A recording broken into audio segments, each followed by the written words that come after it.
Well, what is going on, everybody? It has been a while.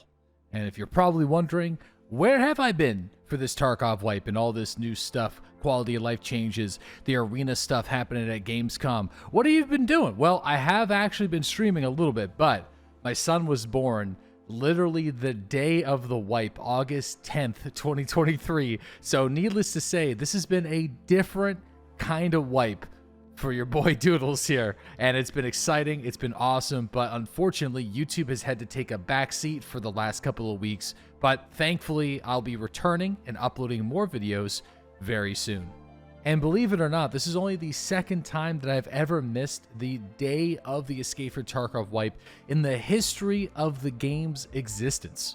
So this time, I had the unique perspective, at least for me, not for many of you, but for me, of starting the wipe over a week later than normal, when everybody else is getting into their mid-teens, getting the flea market unlocked, level 2 traders, suppressors, decent ammunition, and I'm just stuck with that level 1 Beretta, trying to get that damn bronze pocket watch in that unknown key from that poor bastard who's dead and still dead on the customs map. This is a different wipe, but not just for me, but for everybody who plays Escape for Tarkov, for one big reason. We know exactly when the next wipe is going to be, and that's going to be late December of 2023 or the first week of 2024, somewhere around Christmas time. It's already been announced on the roadmap, and we have a general idea of what to expect in the months to come. So this will be one of the shortest Escape for Tarkov wipes in the history of the game, and I feel like that's taken the pressure at least off my shoulders a little bit, especially during this very hectic time. But that doesn't mean that this wipe has been insignificant. There's been some great quality of life changes added to the game. I'm sure many of you are already aware. If you haven't played Tarkov recently, they have these loadout presets, which are amazing. You can save the entire loadout and rebuy it from the dealer in the flea market, down to the individual details in your secured container, and the biggest one, the ammunition in your magazines. This is essentially a magazine preset generator as well, in a roundabout way, not directly, but it works just the same. Create a chest rig with a bunch of magazines and choose to load those with like tracers at the bottom, armor piercing in the middle, hollow points at the top, whatever you really want, and you can save that to rebuild those magazines with that exact configuration to be used in the future or to throw into a magazine crate. So this is great. In fact, to the point where we don't really even need magazine presets if they don't want to add it. That definitely fills that role. And if saving loadouts really isn't your thing, you have all your gear inside of your hideout, you can just quickly click on the individual component of your character's build and select whatever you have in your inventory. This is great for somebody like me that puts all the helmets and body armors and guns and cases the entire wipe, and then I just forget about it because I don't see it and I'd never even choose to think about choosing to use it. Now I can just click on my primary weapon and see what's in my crate. I can put the helmets on, I can use the body armor with a single click, and I never have to go hunting through those disgusting messy closet doors of containers that I have in my stash. If you've ever watched my stream, yeah, we know. Again, I can harp on this all day because I'm kind of excited for this feature, but also for somebody like myself who loves budget kits. I've been making YouTube videos on budget Tarkov kits for years. It's probably one of my favorite things to do in the game. Get really creative with what's available, the weapons, the attachments, the value, trying to set a certain monetary value like 150K and trying to build a functional, decent PvP kit under various restrictions. Now I can actually do that more efficiently and showcase the exact value of that kit to my viewers, either here on YouTube or especially on Twitch with the presets. It's awesome. However, this is Escape for Tarkov, and there are some issues with it from time to time. The biggest one you should be aware of is whenever you actually build weapons and stuff from the dealers, it will actually try to buy some of the components for the weapon twice. So make sure that whenever you're using the preset menu, you take a peek and you're like, hey, I don't need a second Mosin barrel, or I don't need an extra dust cover. That comes with a gun that's purchased from the dealer directly. So yeah, that is something to be aware of, and it can cost you some rubles if you don't pay attention. This wipe is also different because I am playing on severe lack of sleep, sometimes like 2 to 4 hours a night with a brand new newborn. And needless to say, that has definitely been affecting my Tarkov performance, at least for the first couple of days. Lately, I am bringing it back closer to 60%. We're in the 50% survival rating now, but the very first day of the wipe, I died a lot. I died a 29% survival rating, which is easily the lowest SR I've ever had on a wipe day. However, I spent the entire stream just talking about all the new exciting things and focusing more on the chat than on my performance. And it has been a fun ride to try to get myself back up to some positive numbers and do some efficient things in the game. I actually am starting to feel like I'm slowly catching up to the herd because of the last couple of days, I've been crushing out those tasks like no tomorrow. And I think I'm nearly level 30 now. So I'm almost caught up, but not quite. All of you Pestiles and stuff like that are already level 50 and you got second accounts that are higher level than me already. I understand, but it's been a lot of fun too, because the level of expectation and the pressure of performance is not actually there as much as there is on a wipe day. So it's a lot chiller of an experience for me too. But not just that, the developers have actually changed a lot of the quest structure to be a little bit different and maybe more accessible, or at least less grindy in some cases. For example, Shooterborn in Heaven, you don't have to have any distance restriction, but the catch is you need to use a bolt action. So you still have to go through all the maps and get those headshots with a bolty, but you don't have to be like, I was literally 1 meter away from a Shooterborn shot. I got to spend the next couple hours farming another one. It just means that you got to use more sniper rifles. Not everybody's going to be down with that, but I certainly am, because I do enjoy sniping. Another massive change is there's no more level restriction to the Kappa container. Once you complete all the prerequisite quests, which is usually before level 55 for most people, you can just get the quest from Fence and turn in all the items. And with the level requirement changing, that also means that some of the items are easier to get your hands on. Not all of them, but some of the more grindy ones, like the Johnny B glasses, the Gingy keychain, the Willer's wallet. Those are far more common on scav raids especially, but not all of them are still easy to grab. I'm still struggling to find the Loot Lord plush, Ammunitions Bear, and even my beard oil. So not everything is going to be super simple, like the Evasion armband, for example. I know some of you guys have lots of them. I still haven't found one this wipe, but needless to say, the entire grind doesn't seem like it's going to be necessarily as bad as it has been in the past. So for people out there that have never done it, this may be the wipe to consider it. Another big surprise with this wipe is the introduction of new ammunitions, like new 9mm, 7.62x39, and 54. These are going to be great as intermediate rounds, so you're not just jumping right to PST, GZH for your pistols.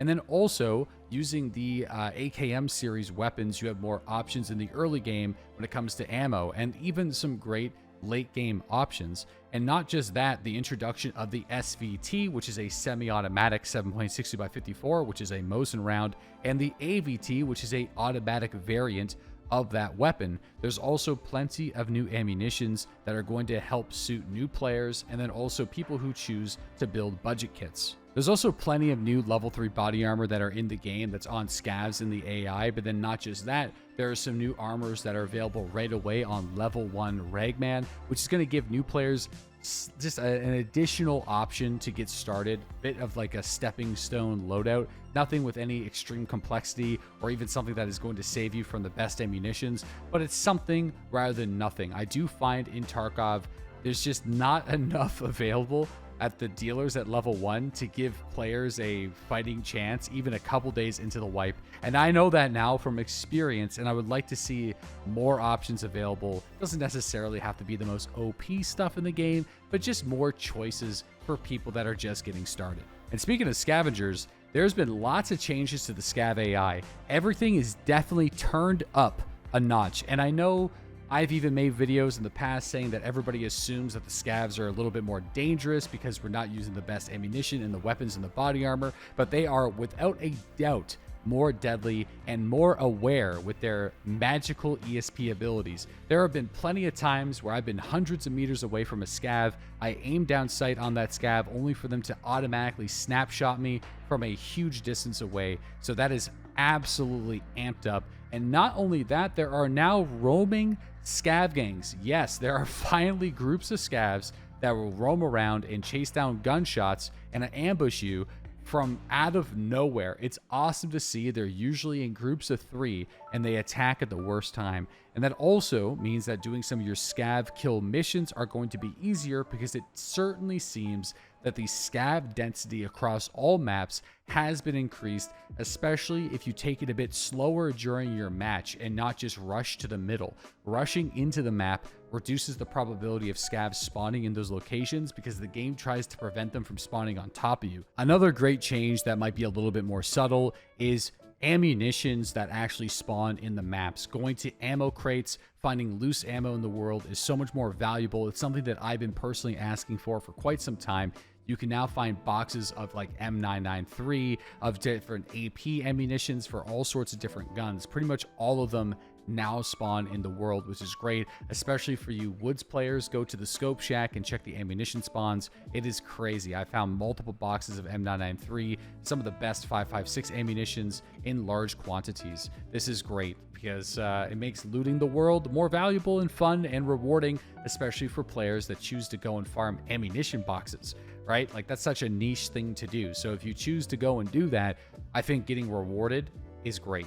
Also, dynamic loot boxes. I didn't really expect that when I came back to the game a week late, where like toolboxes and duffel bags, jackets, and military crates, they don't always appear in the same location match after match. Same thing with stashes. Now, stashes still have static locations, but their spawns themselves are dynamic, which means they sometimes will be there and there's sometimes they won't be there. So a positive change to the game. Sometimes you'll get lucky and find a duffel bag or a jacket or a military crate in a location that you never expected to find one. So these are, again, things that the player base has been asking for quite some time. So those are a lot of the things that I'm really excited about, and there's probably a few more that I can mention, but obviously whenever there's brand new Tarkov content or a brand new Tarkov patch, there are problems that come along the way. There hasn't really been a flawless situation where we have brand new things added to the game without some negatives. The biggest negatives being performance. The performance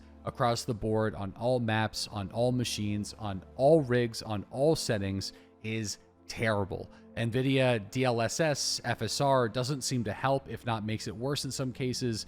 The low latency NVIDIA setting is just not working pretty much at all right now, which kind of sucks. And the introduction of the Streets expansion has been cool graphically and from a map layout perspective, but the performance itself has tanked considerably. It seems as years go on, as more powerful CPUs, GPUs, RAM, and computers that get built and designed, and the more that we actually try to get higher FPS in Escape from Tarkov. I know I've made videos with Intel in the past, getting like 160 frames on Shoreline inside the resort. That's not happening anymore. Like, that's not possible on the exact same rig, on the exact same map.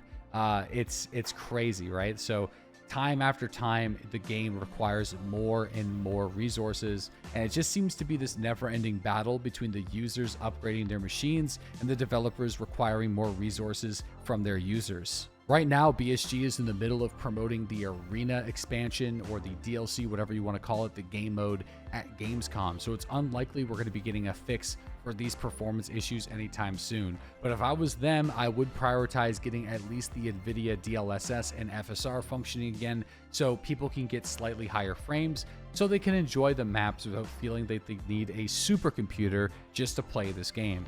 And with the game performance problems with your physical hardware, there are also server issues with plenty of packet loss and people kind of porting around with latency issues, which is something that you just don't want to see. And every single time that you die to something like that in a game like Tarkov, where the stakes are so high, it just leaves a poor taste in your mouth. And it's disappointing to see yet again that we have a Tarkov wipe with performance issues not just on the user, but then also on the servers themselves. It is just unacceptable in my opinion.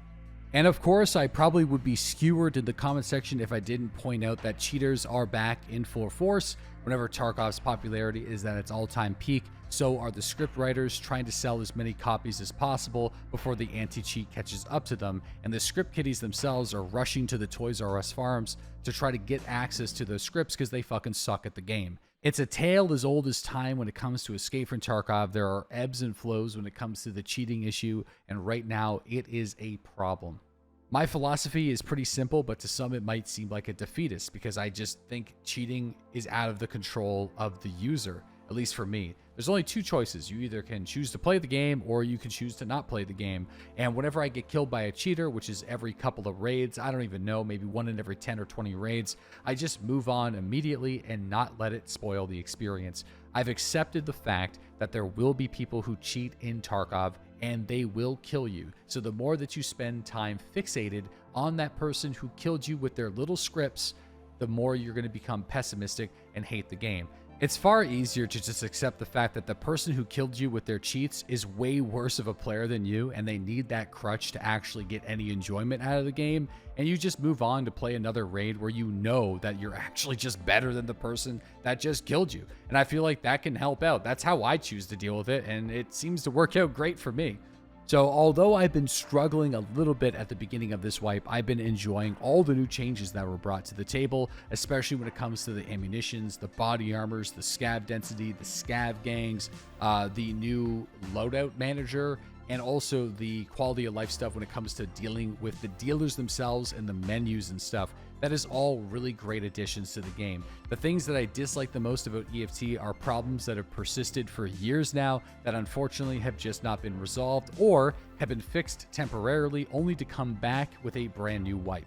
So there you have it, the things that I really like and don't like when it comes to patch 13.5 and my experience so far with this wipe. I'm eager to hear what you guys have to say in the comment section below, so feel free to write me a novel on how you feel Tarkov is going for you so far this wipe. And before we leave, I just want to say thank you for all the kind words here on YouTube, on Twitter, and my live stream during this extremely exciting and chaotic time in my life. It is awesome, but unfortunately, YouTube has had to take a back seat here. But I'm hoping into September, I'll be uploading more videos, especially from my Tarkov escapades, and I'll also be checking out Starfield. What content I upload to YouTube in regards to Starfield, I don't really know, but you can probably expect at the very least a thoughts and opinions video here sometime soon. Thanks again for watching, and I appreciate all the support, and I'll catch you guys in the next one.